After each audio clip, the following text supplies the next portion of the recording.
Hello and welcome back to my channel.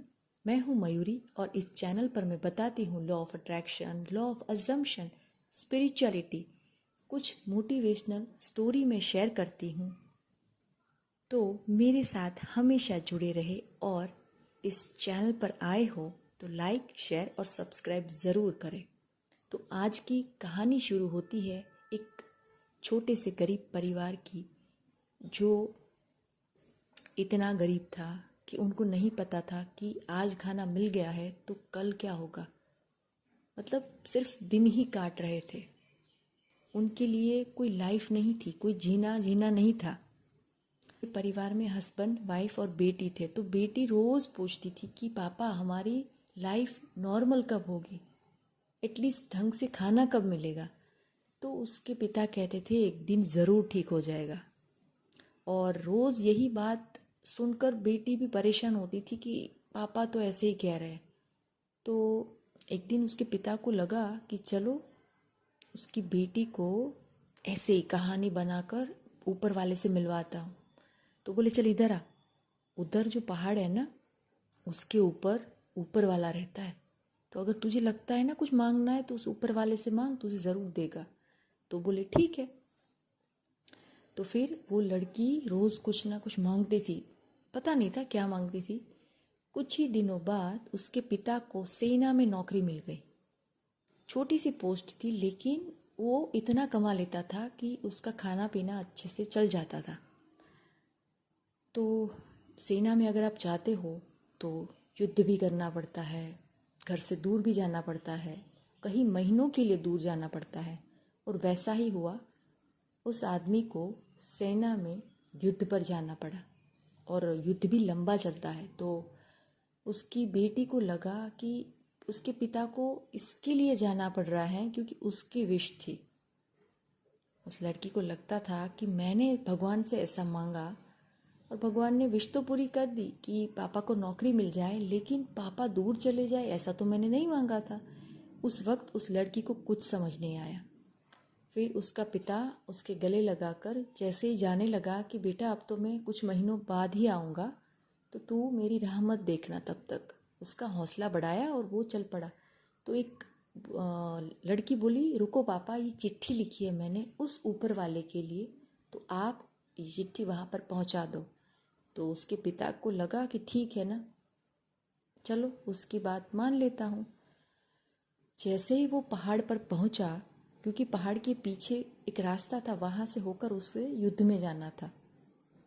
तो वहाँ जाकर एक चिट्ठी लिखी अपनी बेटी के लिए कि यहाँ कोई ऊपर वाला नहीं है, मैंने सिर्फ और सिर्फ तुमसे झूठ बोला है, तो तुम कोई उम्मीद मत रखना। और वो चिट्ठी उसने पोस्ट कर दी और दोनों चिट्ठी मिलाकर पोस्ट करी। उसे लगता था कि मैं वापस नहीं आऊँगा युद्ध से, ये आखिरी बार मिलना था बेटी से और अब तो मैं हार जाऊँगा, वहीं के वहीं मुझे मार दिया जाएगा। और जैसे ही युद्ध शुरू हुआ, 3-4 महीने हो गए, कोई खबर नहीं गांव से।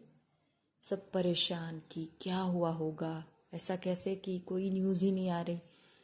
फिर कुछ लोगों ने मिलकर जानने की कोशिश करी कि युद्ध की हालत क्या है। तो पता चला कि जो हमारा सैन्य दल है वो हार चुका है, पूरा दल हार चुका है, सब लोग मारे गए हैं हमारी तरफ से जो लड़ रहे थे।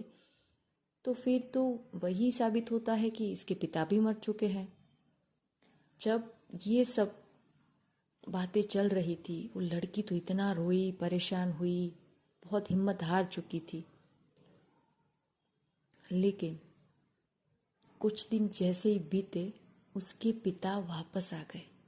इतनी बुरी तरह मारा हुआ इंसान, मतलब उसको इतना मारा था, इतना मतलब उसके कपड़े फाड़ दिए थे और पूरा बॉडी जो होता है ना, स्वेलिंग एकदम सूज चुका था, इतना मार मार के उसको पूरा बॉडी उसका ऐसा कर दिया था। तो वो लड़की तो पहचान गई कि यही मेरे पिता है, क्योंकि इतना मतलब उसका फेस चेंज हो चुका था ना। तो बोले कि आप इतने महीनों बाद और ऐसे कैसे। तो बोले मुझे सैन्य सामने वाली सेना ने पकड़ लिया था, बंदी बना लिया था और मैं बड़ी मुश्किल से भाग कर आया हूँ। और ये सब बाप बेटी जब बात कर ही रहे थे, उसी वक्त एक डाकिया आता है और एक चिट्ठी थमाता है हाथ में। तो बोले ये क्या है? तो बोले ये बहुत 3-4 महीने पहले की ये चिट्ठियाँ है। युद्ध के कारण मैं ऊपर नहीं जाता था और कोई चिट्ठियाँ लेकर नहीं आता था। तो उसका पिता तुरंत समझ गया कि ये तो वही चिट्ठी है। लेकिन उसके पिता ने उसकी बेटी की जो चिट्ठी थी वो अब जाके पढ़ी और उसमें लिखा था कि मेरे पिता को सही सलामत वापस लाना है ऊपर वाले। मैं दिल से शुक्रिया कर रही हूँ आपको कि मेरी आप हर बात मानते हो, तो ये बात भी मान लो। और वो बाप बेटी इतना रोए क्योंकि उसके पिता को यकीन हो गया कि सच में ऊपर वाला है। तो क्या समझे? इस कहानी से यही सीखना है कि ऊपर वाला आपकी सिर्फ और सिर्फ भावना समझता है, आपकी फीलिंग, आपकी इमोशन क्या है, आप किस फीलिंग के साथ मांगते हो, आपकी डिज़ायर में कितना बिलीव है आपको। तो आपको लगता है कि मैंने जो मांगा है बहुत बड़ा है, लेकिन यूनिवर्स के लिए बहुत छोटा सा है।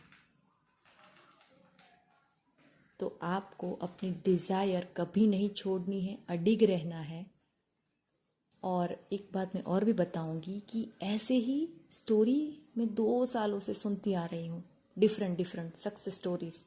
भले छोटी हो, लेकिन अगर समझो तो बहुत बहुत बड़ी बात है इसमें कि अपनी बात पर अडिग रहना है, अपनी डिज़ायर पर अडिग रहना है। ऊपर वाला ज़रूर सुनता है। मैंने अपनी जॉब की सक्सेस स्टोरी, अपने हस्बैंड की जॉब की सक्सेस स्टोरी मैंने एक वीडियो के थ्रू शेयर करी है इस चैनल पर। अगर आप चाहो तो आई बटन पर देख सकते हो। उसमें मेरे साथ भी सेम हुआ था। मुझे लगता था शायद नहीं होगा, डगमगा गई थी, लेकिन फिर से खड़ी हुई, फिर हौसला बनाया और इतना बड़ा मैनिफेस्ट करा मैंने। तो अगर मैं कर सकती हूँ तो आप भी तो कर सकते हैं ना। तो बस लग पड़िए। तो ऐसे ही मज़ेदार वीडियो के लिए हमेशा मेरे साथ जुड़े रहे। खुश रहिए, मुस्कुराते रहिए,